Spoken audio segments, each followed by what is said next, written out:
Hi friends, ఇవాళ నేను మీకు బీహార్లోని మా పొలం చూపిస్తున్నాను. చూడండి, పొలంలో పంట బాగా పండిందండి. ఎంత నిండుగా కనిపిస్తుందో.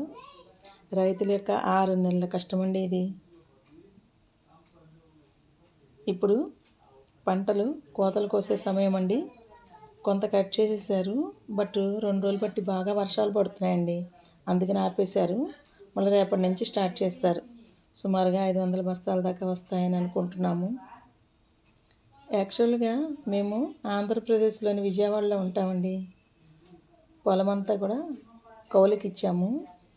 సో ఇలా పంటలు పండినప్పుడల్లా మేము ఇక్కడికి వస్తూ ఉంటాము. మా పొలంలో వరి, గోధుమ, ఆవాలు, మొక్కజొన్న ఇలా వేస్తూ ఉంటామండి.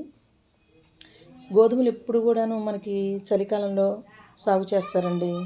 చలి ఎంత బాగా ఉంటే అంత బాగా దిగుబడి ఉంటుందన్నమాట.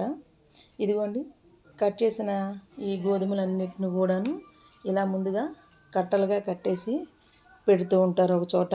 అన్నీ గ్యాదర్ చేస్తారనమాట. చాలా పెద్ద పొలాలు ఉంటాయి కదా, అన్నీ కూడా తీసుకొచ్చేసి ఒక చోట పెడతారనమాట. ఇలా కట్ చేసిన గోధుమలన్నిటినీ కూడాను ఒక చోట పెట్టి ఇలా మిషన్ తెప్పిస్తారు. మిషన్ తెప్పించేసి ఆ కట్టలన్నిటిని కూడా ఈ మిషన్లో వేసి కట్ చేస్తారనమాట. అలా చేయటం మూలకంగా ఏంటంటే మనం గడ్డితో సహా కట్ చేస్తారు కదా, అప్పుడు గడ్డి విడిగా వచ్చేస్తూ ఉంటుంది. గోధుమలన్నీ కూడా మనకి విడిగా వచ్చేస్తాయి అన్నమాట. ఇదిగోండి చూడండి ప్రాసెస్. ఇలా ఒక్కొక్క కట్ట తీసి ఆ మిషన్లో వేస్తున్నాడు అతను. సుమారుగా 10 నుంచి 15 మంది దాకా కూడా కూలీలు అవసరం అవుతారండి ఈ ప్రాసెస్లో. చూస్తున్నారు కదా ఫ్రెండ్స్, గోధుమలన్నీ కూడా ఎంత చక్కగా బయటకు వస్తున్నాయో. గడ్డంతా విడిగా వెళ్ళిపోతుంది, గోధుమలు బయటకు వచ్చేస్తున్నాయి. మేము అంత ఆర్గానిక్ అండి. పొలంలో మా రైతులకి చెప్పాము మేము, మీరు ఎరువులు అవి ఎక్కువ వాడద్దు అని చెప్పి. మేము కూడా ఇవే వాడతామండి మా ఇంట్లోకి.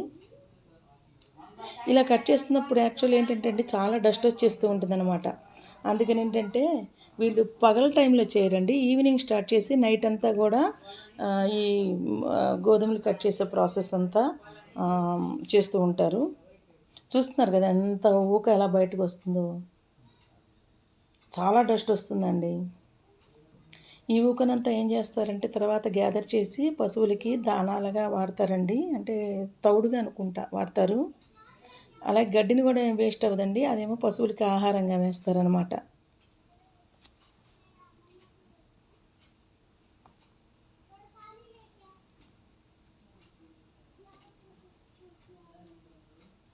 చాలా దూరం వరకు వెళ్ళిపోతూ ఉంటుందండి అలా డస్ట్.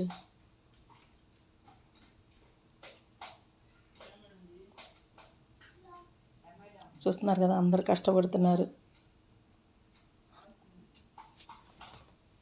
ఇదంతా చూసిన తర్వాత అనిపిస్తుందండి, రైతులు ఎంత కష్టపడితే మనకి ధాన్యం అనేది వస్తూ ఉంటుందో.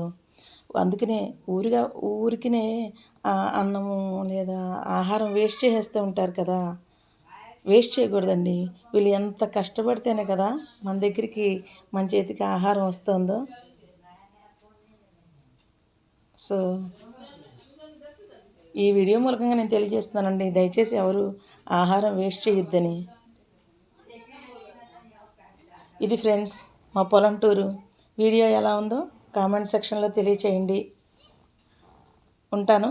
మళ్ళీ మరో వీడియోతో మీ ముందుకు వస్తాను. Thank you.